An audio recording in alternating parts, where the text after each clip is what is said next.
تبين لا ترسم نجم دين المرية هدي خوي الشام. Mavi mavi mi civcivler? Demek maviş dolaşıyorlar bahçede. Nasıl? Onlara iyi bakabiliyor musun? Besleyebiliyor musun bari? Onlar yemezler mi? Neden yemesinler ki kızım? Ben çok yakında buradan çıkıp eve gelince onları böyle kendi ellerimle... Anlamadım. Seyran mangi nisane Al şu kurban sigarayı. tüm İçmeyeceğim lan. Elinde tutacağım. Ne mi yapacağız? Görelim bakalım ne yapacağız. Bir oyun oynayacağız. Eduardo, sen şimdi dön o kutu gibi güzel kıçına arkadaşına. Dön. Heh. Şimdi aç bacaklarını. Açsana lan. Aç. Çok güzel. Çok yaz. Sen şimdi elindeki sigarayı pamuklu tarafından arkadaşının bu güzel kutusuna yerleştiriver. Bakıyorsun lan öyle alık alık. Ben burada İspanyolca konuşmuyor muyum? Var mı beni anlamayan? Ne duruyorsun? Hadi. Nesrin Yerleştir. nevroze kurban lid becejna piroze Oynayayım bana be. Piştik ucun tabi yarsten. وحموه نرمن Revşen bir anani. Gırt del. Hera beşinu. Şertu mence bir çalayım. Bundan böyle bütün tutuklular tek tip elbise giyecekler. Nasıl çocuklar? Beğendiniz mi yeni cicilerinizi? Bakıyorsunuz öyle alık alık. Ben burada İspanyolca konuşmuyor muyum? Var mı beni anlamayan? Bak herkes anlıyormuş. İdarenin yeni kararıdır. Bundan böyle tek tip giyilecek. Büyük adamlar, başka yerde bizi adam yerine koymazsınız. Nasıl oluyormuş görün bak.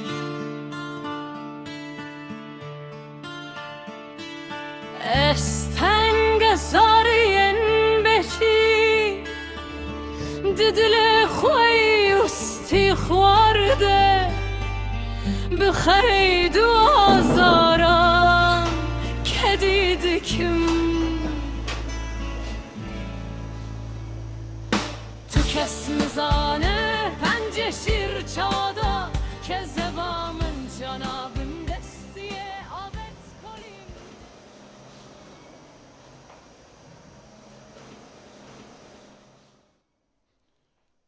Siz saygıdeğer heyet üyeleri, siz saygın insanlar. Ben buraya, gerçi elinizdeki çala kalem hazırladığım dosyada geliş sebebim yazılıdır. Ancak kaleme alamadığım, bir türlü kağıda dökülmeyen, gözden kaçan ayrıntıları anlatmaya geldim. Bildiğiniz gibi uzun süre tedavi gördüğüm hastane doktorlarının raporlarından çok sonra okuduğum, öğrendiğim kadarıyla ciddi bir hafıza kaybına uğramışım. Anlatacaklarımın bir bütünlük sağlamasına özen göstereceğim. Bölük pörçük olursa kasti değildir. Çünkü hala tedavim sürmekte. Ben buraya çok erken aramızdan ayrılan, yani ölen arkadaşlarımın hesabını sormaya değil, onları anlatmaya geldim. Ölen arkadaşlarıma hayrandım. Tanışıktık. Hepsi işlerinde çok iyiydiler. Bahçeye farklı pencerelerden baksak bile sonuçta bakıp gördüğümüz yer bahçeydi. Sizlerin canını sıkmak gibi bir derdim yok. Hiç olmaz da. Sizleri çok gerilere götürüp canınızı sıkmak niyetinde değilim. Ama bazı dönemleri hatırlatmadan edemem. Birçoğunuz hatırlar o dönemi. Omuzlarındaki apoletleri kalabalık insanların ülke yönetimine el koydukları dönem. Hatırladınız değil mi? Bunu anlatmayacağım size. Az çok bilirsiniz neden yapıldığını. O dönemler, gece ile gündüzler biz gençler için, o zaman gençtim, henüz 24 yaşındaydım. Konservatuarı yeni bitirmiş, bir tiyatroda oynuyordum. Evliydim. 2 yaşında bir kızım vardı. O dönem biz gençler için daha bir beterdi. Bizler bazıları için derttik. Kapılar zamanlı zamansız çalınırdı. İstendiği zaman. Bu kapı çalmalar, gecenin sessizliğinde et ile tırnağı birbirinden ayıranın sesiydi. Kimi sevgili kucağından, kimi okuldan, hastaneden, kimi daktilosunun başından. Herkesi bir yerlerden koparıyordu. Kapı çalmalar gün aşırı daha bir çoğalıyordu. Şimdi anlatacaklarım başımıza neler geldi, neler oldu değil. Az çok bunu bilirsiniz. Sayın heyet, burada başımdan geçenleri, yani yaşadıklarımı size toparlayayım. Ben Gali değilim. Efendim, Galileo Galilei, dünyanın güneşin çevresinde döndüğünü iddia ettiği için Engizisyon Mahkemesi tarafından yargılandı ama ölüm tehdidi altında bu düşüncesinden vazgeçerek pişmanlık duyduğunu beyan eden bir kağıdı imzaladı. Hayır, Bruno da değilim. Giordano Bruno, dünyanın evrenin merkezi olmadığını söyledi. O da Engizisyon Mahkemesi'nce yargılandı. 7 yıl en ağır işkencelerden geçti. Ama inancında direndi. Kilisenin görüşlerini kabul etmedi. Bu düşüncesinden vazgeçtiğini beyan eden bir kağıda atmadı. Sayın heyet, kağıdın bu nesnenin yaşamındaki önemli... Peki. Tutukluluğumun 5. yılında o gün... Aç! Dedi gardiyan. Sıkıştırıverdi kağıdı parmaklarımın arasına. Sıkı tut ha!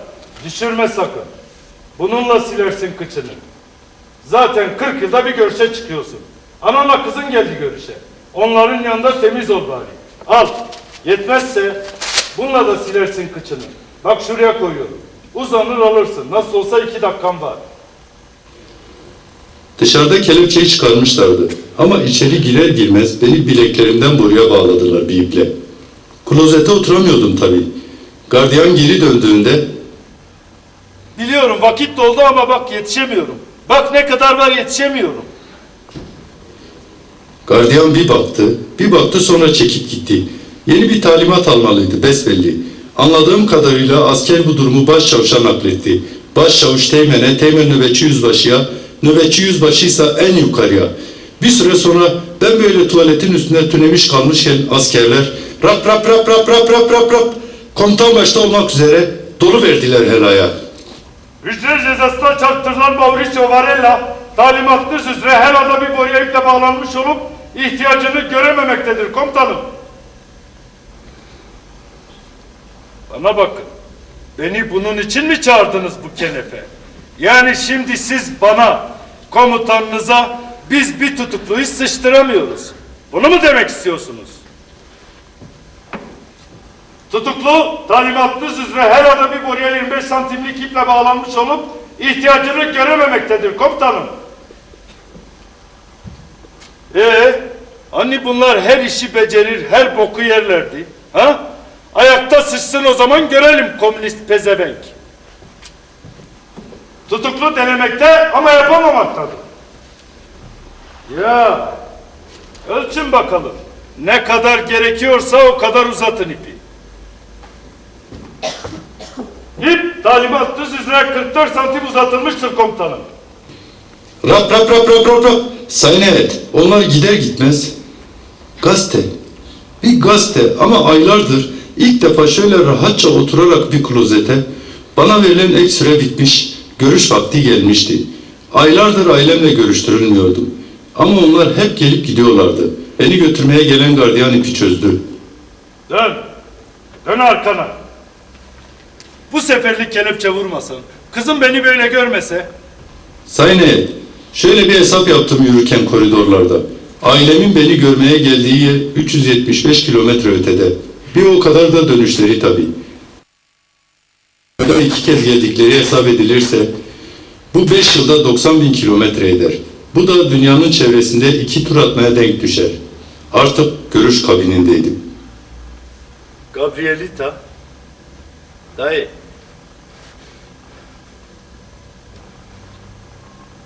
Ana nasılsınız? Babam nasıl?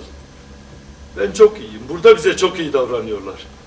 Gabrielita, yavrum. Gardiyan amcalar çok iyi.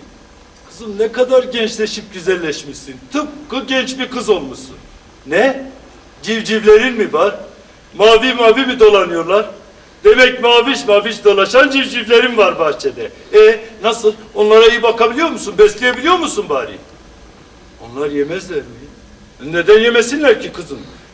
Ben çok yakında buradan çıkıp eve geldiğimde onları kendi ellerimle... Ne? Onları okşayamaz, sevemez miyim? Ya neden sevmeyeyim ki kızım? Şimdi burada olsalardı onları böyle elime alıp cik cik cik cik cik cik cik cik cik. Ne olur ellerimi çöz, hiç değilse bir dakikalığına. Neler söylüyorsun kızım? Babanın elleri var. Neden bir arkada? Heh. Babacık biricik kızına bir sürpriz hazırlıyor. Çok yakında onu babaannene vereceğim. Babaannen de eve döndüğünde sana sürpriz yapacak. Hayır ağlama kızım. Ağlama yavrum. Babanın ellerini kesmediler. Babanın kolları var. Babasının elleri kolları var değil mi gardiyan amcası? Sen sadece kelepçe vurdun onları arkadan. Görüş bitimi hücreye geri getirildiğimde Sayın Heyet, kızımın sesi hala çınlıyordu kulaklarımda. Ama benim şimdi bir gazetem vardı. Kimseler yoktu. 5 yıldır tek bir satır okumamıştım. Rojname, yakşı roji, 2 saniye gelip. Evvali çiriyayı, yev lüçe naber, tek önde. Gel o ezbis derim pişta deri, demanış kav deri hiç bezebi karbon beşerin. Hela. Devlet Başkanı General Vassem, ülkedeki sağ-sol çatışmasına, bölücü kavgaya, kardeş kavgasına son vermek için ülke yönetimine el koyduklarını belirterek biz de istemezdik. En kısa sürede demokratik seçimleri yapıp kışlalarımıza çekileceğiz. Tevlulu, tevlulu. Helal baş içeri. Burnumuzun dibindeki cennet. Şeysel Adaları. Uçakla 3 gün 2 gecelik seyahat. 4 yıldızlı tam pansiyon konaklama, tropikal içkiler, palmiye ağaçları altında siesta. Levder. Divarek 4 metre çarboşe. Tisa sermahek beyman. Solci perenake. Bir güvenleke. Tenim. İşte bona raketli danemin ev. Vaban pula yektil. Liver payız nine. Liver bahar nine. Gulan nine. Adar nine. Teni tühe yaku her tişti joler atke. Gor da khwazya khwa bike. Ez jil gor ya khwa. Saat çende? Saat sisekem çarikek. Dem roş eva nana roş sisekem çarikek. Edi dem de destemil değil.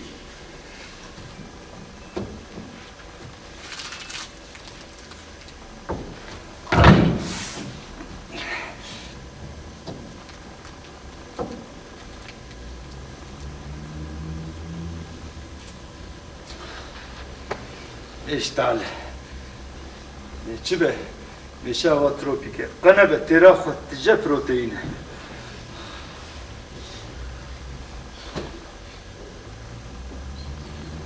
Sayın Heyet, o da besili bir yaratıktı. Bob, yüzbaşının köpeği. Sayın Heyet, bir gün daha ilk geldiğim günlerdi. Hepimizi 2 numaralı koğuşa tıktılar.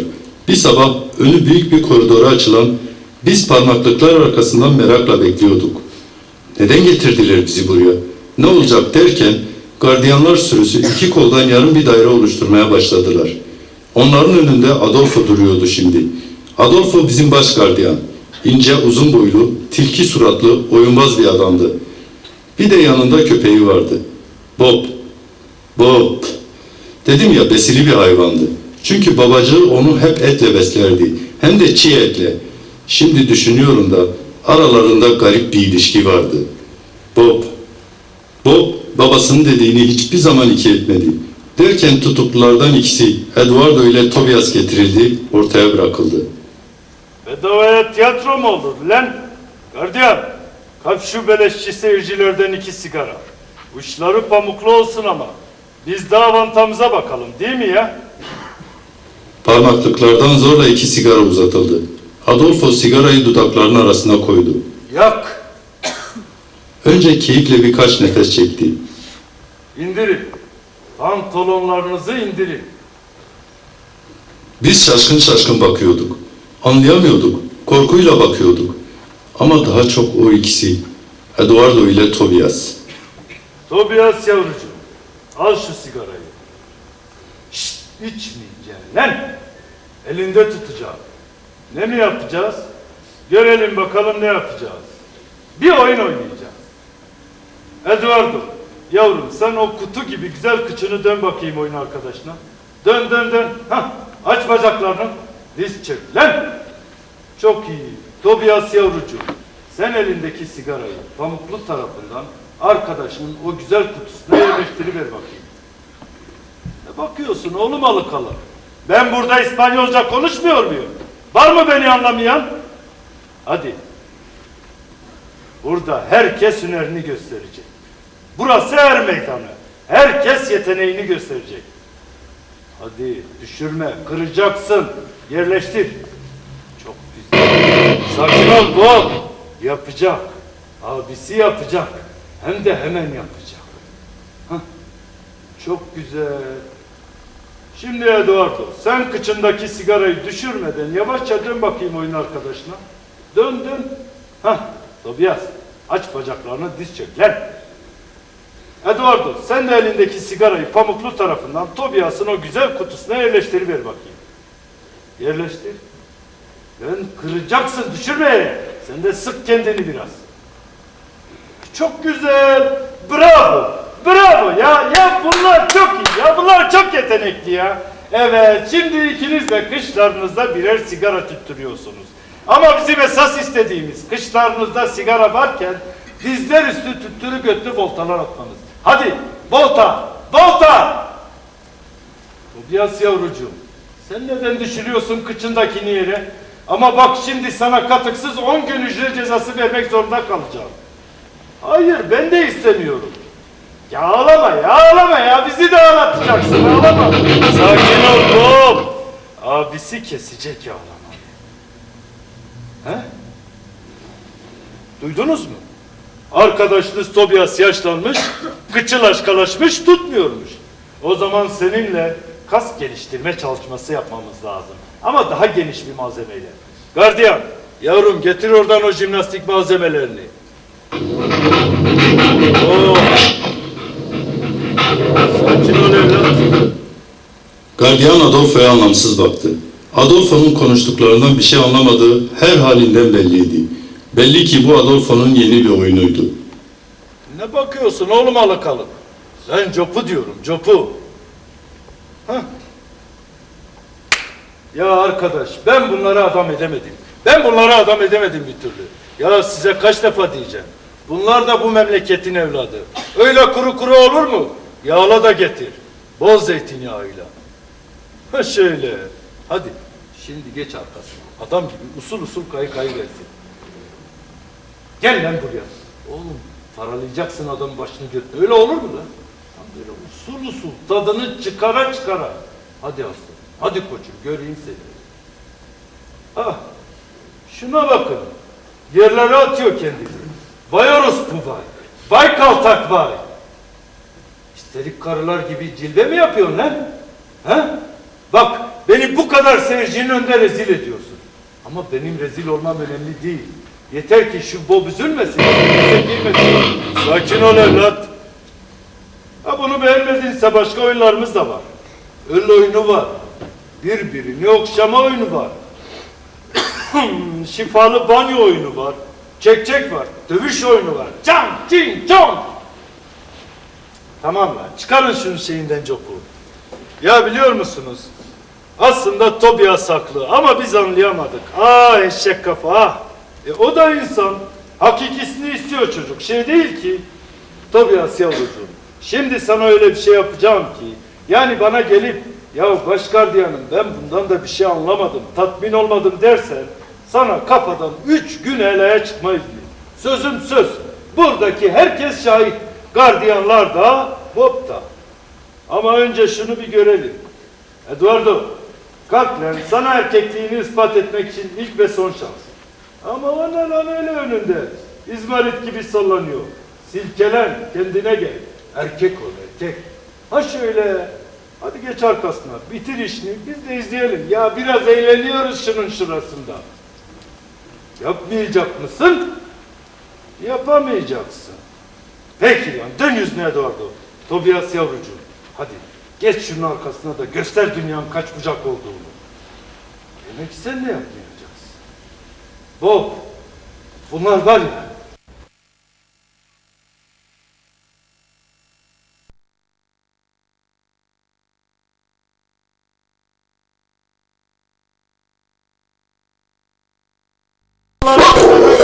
Bob! Sakin ol, Bob, Eduardo size gidecek! Bob! Sonra Tobias'ı hastaneye kaldırdılar. Orada dikmişler biraz, becerebildikleri kadar. O haliyle bir süre sonra mahkemeye çıkardılar. Bir ceza daha yedi. Efendim, Tobias bir gün firara kalkışmış, hapishanenin köpeği ona dur demiş, birazcık da çükünü yemiş. Sayın heyet, şimdi de size bizim işkenceci başı Fabio'yu anlatmalıyım. Onunla ilk günü. Fabio 35-40 yaşlarında, bıyıkları aşağı sarkık, dazlak kafalı, bir ayağı aksak bir adamdı. Kıllı parmağında kocaman bir yüzük vardı. Hep ona bakarak çene çalar gibiydi. Kendimi nasıl hissettiğimi sordu önce. Bak ya, diyorlar ki şuna elektrik ver konuştur. Ya olur mu? Sana günah, bana günah, ceryana günah. Hem ben sizin bildiğiniz adamlardan değilim hemşerim. Yanlış adam seçtiniz. Ha, diyeceksin ki burada bir sürü karakteri bozuk tip var. Doğru, haklısın. Zaten öylelerini bulup getirirler. Öylelerine göre verirler. Bazı döneklere. Ama ben farklıyım yoldaş. Yaklaş. Yaklaşamıyorsun. Dur ben geleyim. Bak ya nasıl bağlamışlar. Ya bunların hepsi işkenceci, gaddar. Ama ben halledeceğim yoldaş, merak etme. Yalnız bazı bilgiler gerekli bana. İşte bu yüzden... Yo onlar için değil, kendim için. Sizin şu şey vardı ya, neydi? Şarkıcı. Hani çınar gibi uzun boylu olan. Ya neydi adı? Ya sizin Manuel, şarkıcı Manuel. Arkadaş, ne güzel ses var adamda. Şimdi burada olsa, ona öyle bir dinleyesim var ki çok büyük bir sanatkar. Kar da, sanatkar yok ortalıkta. Hayır, şimdi bu gaddarların, zalimlerin eline düşerse, ya ben sanatkarı severim işte, o yüzden. Tanrım ne güzel ses var adamda. Beni mutlaka onunla tanıştırmalısın. Anladın mı? Klik. Bu bir. İkincisi sizin şu şair, yazar vardı. Neydi adı? Hernandez. Ya ne güzel gözler var adamda. Böyle çakmak bakıyor. Kalemi de çok kuvvetli. Ama arkadaş ben bu sanatkarların terbiyesini, yani sizi beğenmiyorum. Şimdi o kadar güzel yeteneğin var. Ne işin var onlardan meydanlarda? Yazacaksan yaz, çizeceksen çiz. İşin mi? İşin değil ki. Sizin toplantıların birinde ne demiş biliyor musun? Yaklaş yoldaş. Sen gelemiyordun. Dur o zaman ben geleyim. İyi aç kulaklarını. Başka kimse duymasın ama. Kahrolsun demiş. Ya ben onun terbiyesini beğenmiyorum. Onun gibi büyük bir sanatkara yakışıyor mu? Hayır, şimdi bu gaddarların, zalimlerin eline düşerse asarlar, gererler, böyle kollarından çırılçıplak bir demire bağlarlar. Sonra şu manyeton ucundaki timsah başlarını, yani pensleri burasına tuttururlar. Klik. Sonra başlarlar şöyle konuşmaya. Bizden bir şey gizleyemezsin. Zaten ne mal olduğun suratından belli. Şimdi öt bakalım. Arkadaşların kim? Arkadaşların nerede? Ya. Sonra başlarlar manyetoyu çalıştırmaya. Öt. Ötsene lan göt! Böyle kollarını kaldırırsın. Demirin izi olduğu gibi durur. Ömür boyu geçmez. Hem sonra işkencede ölünü kaybederler. Kendine kilisede cenaze töreni düzenleyemez. Üçüncüsü, ama esas var ya, vay. Ya şu sizin ressam var ya, arkadaş saç sakal birbirine karışmış. O toplantı senin, bu miting benim dolanıp duruyordu. Ne zaman biz bunu aratmaya başladık, Sanki yer yarıldı, yerin dibine girdi. Hayır, onu ben aratıyorum. Gerçekten. Çünkü ona çok önemli bir resim yaptırmam lazım. İsa aşkına, yalvarırım sana, kavuştur onu bana. Demek onun da yerini bilmiyorsun. Yazık ya. Çok önemli bir resim yaptıracaktım ona. Demek merak ediyorsun ne resmi olduğunu. Söyleyeyim yoldaş, bunun gizlisi yok. Bak, senin ananın ağasının resmini yaptıracağım. Ama ben de merak ediyorum senin ananın ağası nasıl oluyormuş. O yüzden karşısına geçip izleyeceğim. Bu arada Fabio Magneto'yu çalıştırmaya başlamıştı. Klik makatıma, klik göğüs ucuma, klik kulak mememe, klik penisime. Fabio anlattıklarını fazlasıyla uygulamaya başladı üzerimde. Bir kısa akım, bir uzun. Bir kısa, bir uzun. Duyduğum acı her yanıma, her yerime vuruyordu. Drin, drin, dağlanıyor, darmadağın oluyordum. Kasıklarım oyuluyor, ciğerlerime jilet atılıyordu. Cirin, cirin, cirin. İç organlarım yerlerinden koparılıyor, etlerim kemiklerinden sıyrılıyordu. Dilim dışarıda, boşta kalan başım arkaya öne, arkaya öne, arkaya öne. Ancak boğulurcasına çırpınıp derin iç çekişleriyle soluk alabiliyordum. Bir sedyeyle hücreme taşıdılar. Sonra upuzun öylece kala kaldım. Yine bir ara doğrulmaya çalıştığımda bir koku üstümü giydirmişlerdi. Ayalarım şişmiş, üzerindeki iltihaplar patlamıştı. İrin irin, üstüme sinen koku irin kokusuydu. Her yerimi yokladım şöyle. Bacaklarımı, baldırlarımı, üstüne yapıştığı kuru kanla keçeleşmişti. Bileklerim mosmor, ayak tabanlarım kapkara. Ne kadar zaman geçti bilmiyorum. Ama toparlandım biraz. Susuzluktan ölüyordum şimdi. Ben neden biriktirmiştim çişimi ayakkabımın içinde? Bir önlemdi bu. Çünkü günlerdir bana bir damla su verilmiyordu. Af. Af. Pek af. Ne haber dedin? Nece karni? Mazmiza kovakun. Pariyek nan jinadın. He? Masu. He? Ben sam bukun. Krebap bukun. He? Gu bukun. Zani. Can hoca zamel bu. Nok bu. Dila bak bu yanda nok bu. Verdim ha. Verdim.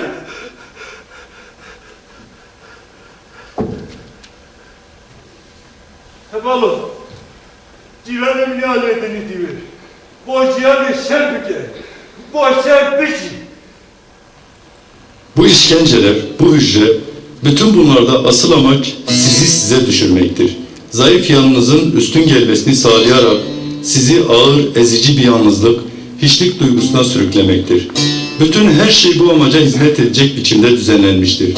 Sayın heyet, bize karşı girişilen saldırı türünün artık bizim bir politik tutuklu olmamız ya da olmamamızla bir ilgisi yoktu. Aslında bizim kişiliğimizde insanlığımıza saldırıyorlardı. Yaptıkları şey ideolojik, politik sorunları aşıyordu. Peki tüm bu mücadele içinde beni ayakta tutan neydi? Halka olan güvenim. Hayır, o zaten var. Yalnızca elimden alamayacakları bir şeye güvenmeliyim. İçimdeki yaşam gücüne, inançlarıma, düşüncelerime, insan oluşuma. İshal beni günden güne eritiyordu. Kronikleşmişti. Parmaklarımla avurtlarıma bastırdım mı dibine kadar göçüyordu. Hücremin tuvalet bölümünden ayrılamıyordum artık. Baş gardiyan kapıda belirdi. Lan kenepten betere çevirmişsin burayı. Kalk lan o pisliklerin içinden. Bir de at takmıştı bana. Lan boklu kuru kafa. Kalksana lan o pisliklerin içinden. Kalkamıyordum. Diğer gardiyanları çağırmak zorunda kaldı. Kapı açıldı. İki gardiyanın arasında sürüklene gidiyordum. Beni hastaneye taşıyorlardı şimdi. Yine koridorlardan geçiyordum. Ama bu kez dışarıya. Düşüp durmasana lan. Taşıyoruz işte. Adam gibi yürü. Kelepçelerle bu kadar yürüyebiliyordum. Dedimse de gerçek bu değildi. Gerçek 5 yıl sonra ilk kez gördüğüm gökyüzüydü. Şaşkınlıktan tökezleyip duruyordum. Önüme bakamıyordum ki. Belki de bir daha hiç göremeyeceğim minik pırıltılardan, o inanılmaz görkemli tablodan gözlerimi ayıramıyordum. Ama kısa bir süre. Çünkü nakliye aracına yaklaşmıştım. Hastaneye vardığımda, bir yatak, yıllardır yatak yüzü görmemiştim. Bazı ilaçlar verdiler orada. Ama şimdi yine de uyuyamıyordum. Hastaneden taburcu edilme vakti gelmişti. 2 hafta kaldım orada. İyileşmiştim biraz. Sevk ediliyordum cezaevine. Yine de bir gece vakti, dönerken neden bilmem, nakliye aracı bir an durdu. Arabanın tel örgülü küçük penceresinden içeriye ışıyan bir projektör gördüm.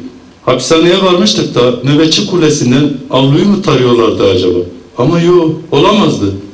Bu çok yukarıdaydı. Arkadaş, şu nedir?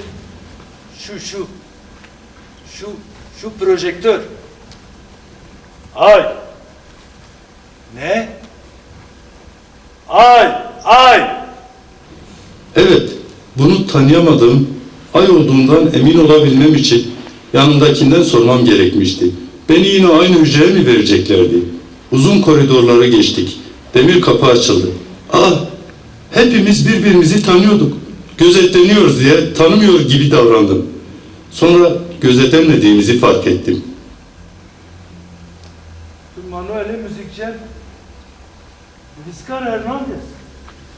Bueno, va Roberto. Çıkar örneği. Pişti kucunta bilyarsen hamur evşendiri önermenden daha hafifeydi. Ya da önemli kaviş yine ha? Avreş de orayı. Ela beşin o. Halura şarfır çavayı. Bunlar kevine vadarkını. Hevditine ya. Art. Jahaku bedevsandine buye mina betoni. Çi? Rojecaki karvanı bevanat de nevsa.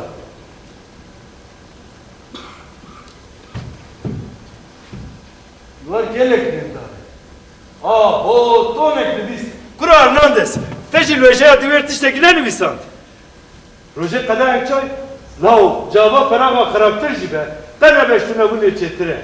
Ela bejin lo. Halu rafşar jiyana derbeyin çavaya. Bundizanın ez 5 saler bir. Çi? 6 saler bir. Kuro Mauricio. Ev kasillezneke. Lao jaliye deme katten gasiyametini. Hepimiz teker teker sarıldık birbirimize. Ama ben nasıl yavaş konuşabilirim ki? Her tüm duhastım bu gotma. Le tücari fersen de ne ditir. Manuel, ev müzika ku tecvi filmi reçe kiriye tişteki nuvazeye. Hernandez, nivise teyon kuncike birasti jidber asayine. Le Roberto, ev peşkeşiya teya davin, peşkeşi kırna rengan acebe. Bana dur diyorlardı. Gene tutamamıştım kendimi. Tane tane konuşmak için çok çaba sarf ediyordum. Ama ben burada 5 yıldır tek başımaydım. Pek kimselerle konuşmamıştım. Bunca yıl sonra ilk defa dostlarımın seslerini duyuyordum. Konuşuyordum, onlara dokunuyordum. Ama dostlarımın bildik yüzleri çok değişmişti. Besbelli Fabio'nun işkence tezgahlarından geçmiş, baş gardiyan Adolfo onlara çeşitli oyunlar düzenlemişti. İşkenceci Fabio 3 hastalık yapışacak yakamıza. Bel kemiği iltihaplanması, ülser, verem. Öyle derdi. Ancak Roberto'nun durumu farklıydı. Roberto dışarıda da böbreklerinden rahatsızdı. Ama bakım görüyordu. Oysa burada giderek ağırlaşmaya başlamıştı hastalığı. Kanlı idrarını tutamıyordu. Zemin idrarla karışmış kanla doluydu. Tuvalet diye yaptıkları şey daracık ağızlı bir kuburdan ibaretti. Çok çabuk tıkanıyordu. Roberto avazı çıktığı kadar bağırmaya başladı. Hey gardiyan, bu yana baksana. Bak kan işiyor. Hadi revire götür beni. Hey Fabio bu yana baksana. Bak kan işiyorum. Gider de tıkalı. Bak şu bulduğum konserve kutusuna işedim ama o da doldu. Hadi helaya götür beni. Fabio sidikli teneke kutuyu kaptığı gibi Roberto'nun başından aşağı durdu. Roberto bir an dondu kaldı. Sağ ol insanlığına Fabio. Sayende kırmızının en güzel tonunu buldum. İdrar kırmızısı. Büyük bir gürültüyle kapı açıldı, içeri Fabio girdi. Ya ben bunu bir yere bırakmam ya. Ben çok severim sanatkarları ya. Roberto bir pelte gibi yere yığıldı. Roberto'yu hastaneye yatırmak zorunda kaldılar. Canım bunun bir şeyi yok. Bakın film çektik, filmde de bir şey yok. Hayır yani şimdi her önünüze geleni hastaneye taşımayın rica ederim. Ya zaten bunların tek amacı hapsi kırmak. Çok dövmüşler Roberto'yu orada. Sonra işin ciddiyeti çıkmış ortaya. Sırtına iğneyi batırmışlar, akciğerlerindeki birikmiş kanı çekmişler. Bir sürahi dolusu. Söylediklerine bakılırsa kanın 1/3 hala içeride. Roberto'yu hastaneden getirmişlerdi. Bizler şaşkın şaşkın Roberto'ya bakarken demir kapı tekrar açıldı. Hücremize Adolfo önde, arkasında gardiyan sürüsü, hiçbir zaman yanından ayıramadığı sevgili evladı Bob dalıverdiler içeriye.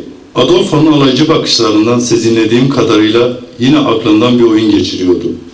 Ya bakın dönmüş demek hapishaneden. Sana bir karşılama töreni hazırlayamadığımız için üzgünüm Roberto. Haber vermediler.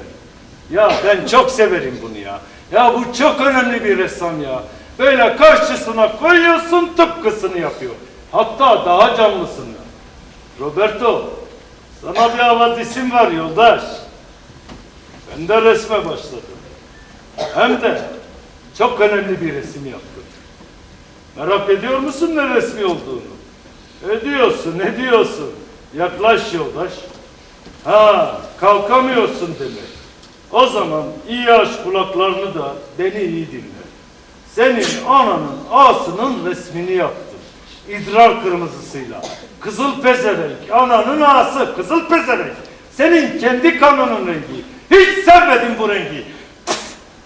Bu arada Bob Roberto'ya saldırdı. Bırak koyduğumun ipneleri. Size kaç defa bu köpeği dışarıda tutun dedim.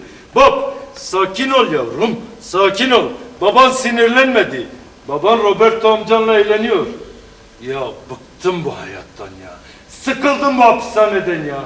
3 kuruş maaşa çekilir şey değil. Bir sigara yak da bari kokuyu duyma. Biri sıçar boklu kuru kafa. Öbürü işer kanlı idrar. Gene kenefi tıkamışlar. Bok kokuyor her taraf. Çekilir şey değil. Ama sizi hiç değilse ikinizi kurtaracağım. Çekip alacağım bu hayatta. Evet size söylüyorum. Sözüm söz. Buradaki herkes şahittir. Gardiyanlar da, Bob da, seyirciler de. Hernandez, hangi koğuşu istersin yavrum? Şifalı, banyolu koğuşu mu? Yoksa televizyonlu koğuşu isteyecek? Ne diyordu bizim Fabio? Bunların hepsi artist. Gardiyan, getir şuradan şu makyaj malzemelerini. Lan oğlum ne bakıyorsun alık alık? Diş macunu ile tıraş köpüğünü. Hadi, sen de gir şu kutuya Hernandez. Mauricio ne diyordunuz siz ona? Hah, kulise. Hadi. Eğlence programlarına başlıyoruz. Komik bir adam yaratacağız. Getirdin mi? Başla makyaja. Bu yanına tıraş köpüğü, bu yanına diş macunu. Hah.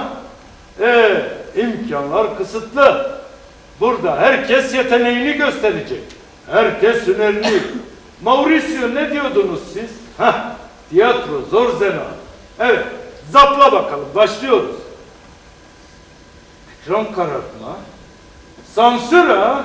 Lan bak gerisi geriye kutudan çıkıyor. Sokun şunu kutuya. Bob sakin ol. Sakin ol. Hernandez. Çok güzel bir macera filmi var televizyonda. Böyle karateli. Ondan sonra komando yürüyüşü var. Sonra alçak sürünme. Sürünsene lan. Sürünmeyi de bilmiyor. Lan Mauricio, niye bana biraz tiyatro eğitimi vermedin? Hernandez, sen askerlik yaptın mı evlat? Bakın ben hep ne diyorum? Ha? Hep ne diyorum? Bunların hepsi homoseksüel götlek tarzı. Sakin ol Bob! Lan şunu dışarıda tutun, başımıza bir bela getirecek. Kaç defa diyorum içeriye almayın, kapı ağzında tutun.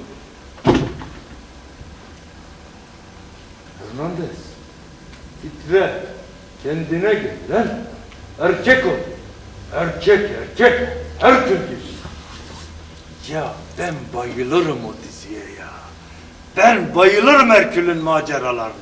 Hadi zapla o kanala başlıyoruz. Herkül yeraltı mağaralarında esaret bağlarıyla bağlanmıştır. Herkül tek koparmaktadır bağlarını. Herkül tonlarca ağırlıktaki kayaları yerinden kaldırmaya çalışmaktadır. Kaldırsana lan, ne bekliyorsun? Aman tanrım, o da ne? Düşmanları Herkül'ün etrafını sarmışlardı. Karate ve tekvando darbeleriyle girişirler. Herkül! Gardiyanlar bir kum torbası gibi kullanıyorlardı Hernandez'i. Bir yardımımız olamıyordu ona. Elimizden bir şey gelmiyordu. Sonunda kımıltısız kıvrıldı kaldı orada. Dizinin en heyecanlı yerinde artist yoruldu. Başlarda biraz tutuktu ama sonradan açıldı değil mi Mauricio? Şuna bakın, kan ter içinde kalmış. Lan gardiyan tayfası, hazırlayın artistin banyosunu. Hadi! Gardiyanlar Hernandez'i sürükleyerek kuburun orada birikmiş pisliğin içine attılar. Banyo işlemi tamamlanmış oldu. Lan Manuel, öyle hıyar gibi seyredip durdun orada. Lan sen de katılsana oyunumuza, biraz eğleniyoruz şunun şurasında. Bak, tam sana göre bir oyunum var. Öl oyunu. Ben öl diyeceğim, sen de öleceksin. Ama tıpkı bunun gibi el mel koymaca yok. Hem sonra ölüşünü beğeninceye kadar dirilteceğim seni. Hadi başlıyoruz. Öl! Diril lan! Öl! Tüh! Ağzı yüzü kan içinde kaldı. Lan gardiyanlar, kaldırın şunu yerden. Lan ne yapıyorsunuz? Düşürmeyin oğlum! Ağzında diş kalmadı ya. Bu adam şarkıcı, bu adam ekmeğini ağzıyla kazanıyor. Neyse, götürün bizim dişçiye de bir güzel ağzının, yüzünün kaportasını düzeltiversinler.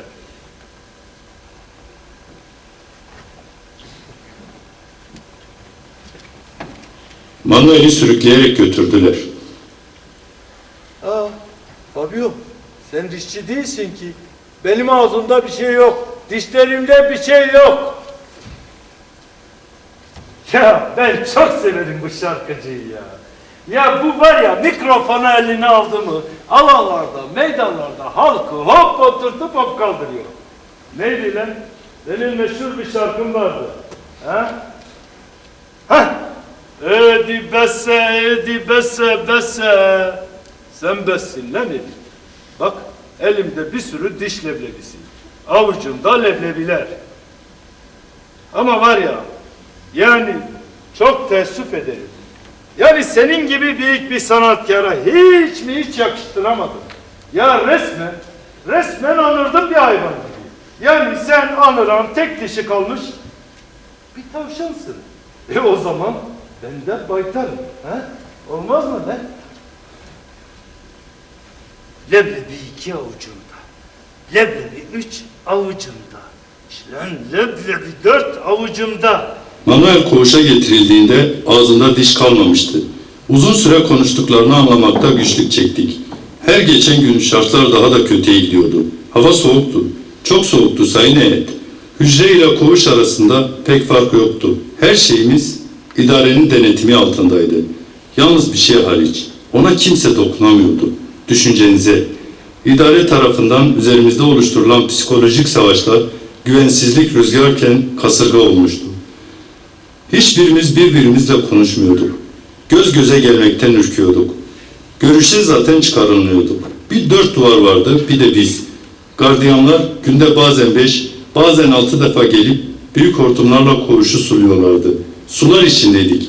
Gün aşırı Adolfo yeni oyunlardan oynuyordu. Her oyunun sonunda birimiz Fabio'nun tezgahına gönderiliyorduk. Her şeyimiz bir yerlerdeydi. En ihtiyacımız olan ise gelgitler içindeydi. Onurumuz. Bunu nasıl koruyacaktık? Bilmiyordum. Bilemiyordum. Ta ki bir sabah kapı çalındığı ana kadar. Kapı açıldı. İçeri Adolfo sırıtarak girdi. Adolfo'nun gün aşırı bizi ziyaretine alışkındık. Ardından giren gardiyanın elinde bir torba vardı. Adolfo gardiyanın elindeki torbayı alıp koğuşun ortasına biriken su göletinin içine atıncaya dek. İdarenin yeni kararıdır. Bundan böyle bütün tutsaklar tek tip elbise giyecekler. Nasıl çocuklar? Beğendiniz mi cicilerinizi? Ne bakıyorsunuz oğlum alıkalım? Lan ben burada İspanyolca konuşmuyor muyum? Var mı beni anlamayan? Yokmuş. İdarenin yeni kararıdır. Bundan böyle bütün tutuklular tek tip giyinecek. Büyük adamlar. Başka yerde bizi adam yerine koymazsınız. Görün bakalım nasıl oluyormuş. Koğuşun kapısı büyük bir gürültüyle kapandı. Herkes elbiseye bakıyordu. Bir şey düşünemiyordu, korkuyordu. Nereye varacaktı bu işin sonu? 12 metrekare bir alanın içinde birbirimizden ne kadar uzak olunursa o kadar uzak duruyorduk birbirimize. Dördümüz de birden elbiseye bakıyorduk. 4 çift göz, 4 akıl, 4 yürek bakıyorduk. Vücutlarımız çürükler içindeydi. Tek tip elbiseler aramıza bir bomba gibi düşmüştü. Sanki dilimizi yutmuş gibi. Hiç konuşmadık. Kimse elini sürmedi elbiselere. Kimse. Manuel olduğu yerde bir şeyler söylemeye çalışıyordu. Zaten konuştukları pek anlaşılmıyordu. Çünkü Fabio onun ağzında diş bırakmamıştı. Sessizliğin hüküm sürdüğü bu 12 metrekare yerde ben giymeyeceğimin sözleri bu sessizliği bir bıçak gibi yırtıp duvarları deldi, çıktı gitti. Bir an dikkat ettim. Hasret kaldığımız gün ışığı onun yüzüne yansıdı. Ben hala üşüyordum. Hernandez kıvrılmış bir köşe. Öylece bakıyordu. Roberto ise düşünüyor gibiydi. Ben giymemenin bize ne kazandıracağını, ne kaybettireceğinin tez elden muhasebesini yapmaya koyuldum. Ama bir türlü kendimi toparlayamıyordum. Düşünüyordum, olmuyordu. Düşünemiyordum. Soğuktu. Dişlerimin çıkardığı ses hücreye müzik oluyordu. Bu sese katılanlar oldu. Ama o katılmadı. O yine bildiğini söylüyordu. Doğrulmuştu. Manuel bunu habire tekrarlıyordu. O sarışın, uzun boylu, uzun parmaklı adam gözümde kocaman, dev gibi biri olmuştu. Mesih gibi. Sanki o bir şeylerden kurtulmuştu. Sanki o artık orada değildi. Kapı ağır ağır açıldı. Önde Adolfo, arkada gardiyan sürüsü içeri girdiler. Ne o çocuklar? Beğenmediniz mi cicilerinizi? Ulan gardiyan tayfası. Ulan ben sizi adam edemedim. Ben sizi adam edemedim bir türlü. Ya size kaç defa diyeceğim. Bunlar da bu memleketin evladı.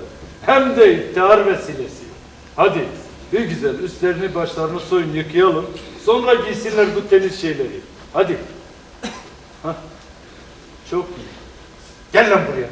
Oğlum öyle olur mu lan? Ya paralayacaksın adamın başını götünü. Ya muz soyar gibi. Usul usul. Hadi göreyim seni aslanım. Sen su getir. Hah. Hepsini şu küvette toplayın. Dök suyu. İyice dök. Yavaş lan üstümü başımı batırdın. Lan Mauricio bir çift poti borcum var bana. Hah. Şimdi de giymeyin de görelim. Yoldaşsınız ya. Artık altında üstünde oturamazsınız. Kıç kıça verir, kendi aranızda bir şeyler yapar, ısınarsınız. Çırılçıplak soyunmuştuk. Adolfo çekip gitti. Öylece kalmıştık. Ezdukun nakım.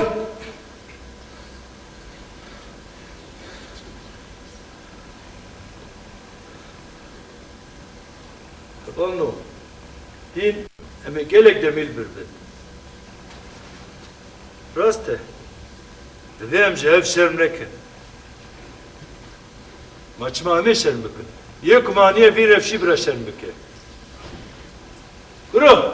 Evkelur bertavak belkadem kıldbeç. Koyke. Üstümüzden zorla çıkardıkları giysiler, kanlı, idrarlı, boklu gölette yüzüyordu. Onları giymemiz olanaksızdı. Ben dayanamadım, giydim. Ardından Roberto giydi. Birbirimize bakmak istemiyorduk, utanıyorduk. Daha sonra Hernandez giydi. Manuel zangır zangır titriyordu. Ama giymedi tek tipi. Ezdukun nakım. Sürekli bunu tekrarlıyordu. Ezdukun nakım. Hevalu. Dekan al fakir. Hatta koyam çareseriye ki birbirinin o fakir. Ezdukun nakım. Bu ses 12 metrekare içinde kendini bir o duvara vurdu, bir bu duvara. Manuel diriliğinden hiçbir şey yitirmemişti. Çok geçmeden kapı aralandı. Önde Adolfo, arkasında gardiyan sürüsü girdi. Bizlere baktı, sonra dönüp Manuel'e baktı. Lan şarkıcı artist, sen neden giymedin ha? Üstüne mi oturmadın lan? Sayın Bay Adolfo, bu elbise çok kötü dikilmiş. Yani suç sizin değil, terzi kötü dikmiş. Ben bir artistim, öyle her şeyi giyemem ne de olsa. Çok iyi ya. Ya çok iyi ya. Lan gardiyan tayfası, çağırın sizin terzi arkadaşları da bir güzel boynun posunun ölçüsünü alsınlar bunu. Ne? Bütün ölçüleri alınmış mı? Lan adi herif. Lan artist bozuntusu. Bütün ölçülerini almışlar lan. Ha? Ben giymeyeceğim de ne demek he? Giymeyip de ne yapacaksın bu boklu göletin içinde ha? Bıcı bıcı mı yapacaksın lan? Boğuyun mu lan seni bu boklu gölette ha? Boğuyun mu? Çağıracağım. Adolfo çağıracağım. Manuel'in ısrarı gerginliği tırmandırıyordu. Adolfo ilk başlarda bir oyun gibi düşünüyordu. Ezlukhan nakım. Bu sözler korkudan iz kalmamış çok rahat bir adamın sesiydi. Büyümüştü, daha büyümüştü. Büyük çınarlar olmuştu bir anda. Manuel inadını sürdürdükçe Adolfo daha bir keyifleniyordu. Manuel konuşmaktan vazgeçmiyordu. Roberto ile Hernandez, biz üçümüzün de gözleri amaçsız ve anlamsızdı. Onu karga tulumba alıp götürdüler. Yine Fabio'ya iş çıkmıştı. Biz 3 kişi kalmıştık ama konuşmuyorduk. Oysa konuşabilirdik. Çünkü ortak renkte elbiselerimiz vardı. En azından bunu konuşabilirdik. Ama konuşmuyorduk. Bir zaman sonra Adolfo gözlerini bize dikmiş, öylece bekliyordu. Konuşmuyordu. Yeni bir dönem içindeydik. Manuel'i getirdiler. Bitkindi, çırılçıplaktı, kas katı kesilmişti. Boklu göletin içine atıverdiler. Sayıklayarak konuşuyordu. Söyledikleri pek anlaşılmıyordu. Ezlukhan nakım. Bizler yine gözlerimizi dikmiş ona bakıyorduk. O bizim gibi değildi, farklıydı. Neydi onu böyle canlı tutan? Bunu hepimiz biliyorduk ama bir türlü söyleyemiyorduk. Adolfo bir doktor gibi Manuel'in başında durdu. Elindeki jopuyla onu muayene ediyordu. Yine bir oyun kuruyordu besbelli. Adolfo'nun bu kadar sessiz kalması görülmemişti. Bak ya şuna. Lan şarkıcı artist. Sana kaç defa sahneye çıkmadan önce egzersiz yap dedim. Sonra takılır kalırsın böyle. Bak ya şurası da kanıyor. Ulan memlekette ilaç kıtlığı var. Nasıl tedavi edeceğiz seni? Adolfo'nun bu alaycı davranışına karşı zaten bir şey yapılamazdı. Hepimiz dilimizi yutmuştuk. Lan şarkıcı artist. Bak arkadaşların ne güzel giymişler bayramlıklarını. He? Kahramanlık yapmak sana mı kalmış lan? He? Giymeyip de ne yapacaksın ha? Bizlerin örnek gösterilmesi tarif edilemez bir şeydi. Ama biz hala suskunduk. Bir ara sessizlik oldu. Her şey gerilmiş bir yay gibiydi. Manuel bulunduğu göletin içinde bir şeyler söylemeye çalıştı. Anlaşılmıyordu. Ne diyorsun anasının kuzusu? Giymeyeceğim. İyi, giyme. Bence mahsuru yok. Peki giymeyip ne yapacaksın lan? Çağıracağım. Çağıracak mısın? Neyi çağıracaksın? Ölümü. Zavallı yan odada bir tabutun içinde uyuyordu. Usul usul uyandıracağım. Bu sözler hepimizi şok etmişti. Bu sözler büyüktü. Bizler hayatta kalmak için çaba sarf ederken o ölümü uykusundan uyandıracaktı. Evet, kararı ve azmi her halinden belliydi. O ölümü uyandırmaya karar vermişti. Ne diyor lan bu? Lan kafayı mı yedi? Ha? Neyi uyandıracakmış? Lan boklu kuru kafa. Ne diyor bu? Ölüm uykusuna başlayacak. Ondan bahsediyor. Beli. Ez dikarım edi beyaz serfatın okumuyla. Hedi. Ecemedine. Şıkavi hişyarkın. Ne? Ölüm orucu mu? İşte o an 12 metrekarelik yerde bize o kadar uzak olan ama hep yanı başımızda olan Manuel uyandırmıştı. Biz 3 kişi birbirimize bir an baktık. Sadece baktık. Bir ara kızım aklıma geldi. İyi ki kızım beni böyle görmüyor diye aklımdan geçirdi. Ne yapacağımızı bilmiyorduk. Dahası ben bilmiyordum. Lan Manuel, lan şarkıcı bozuntusu. Lan nereden çıkardın bu ölüm orucu saçmalığını? Ne güzel eğlenip duruyorduk burada.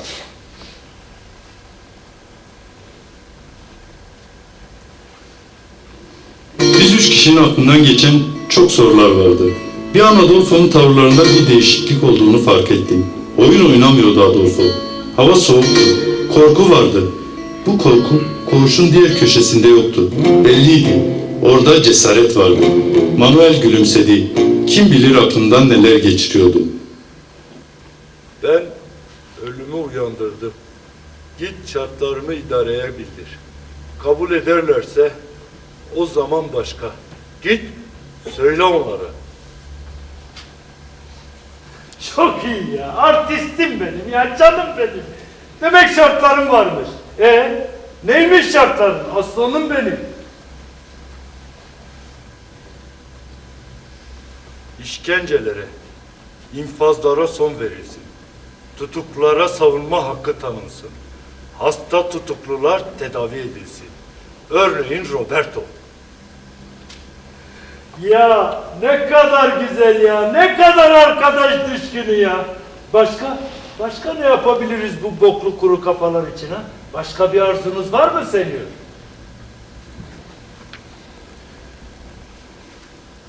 Bu hücreden bozma yerler kapatılsın. Herkes adam gibi yatağı yorganı olan hücrelere verilsin. Ama Adolfo, Ne var canım ciğeri? Emrin. Özde öleyim.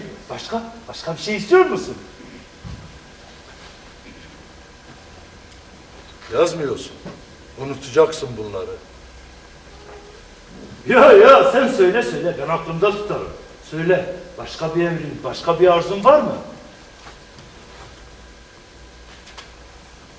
Kağıt, kalem, gazete istiyoruz.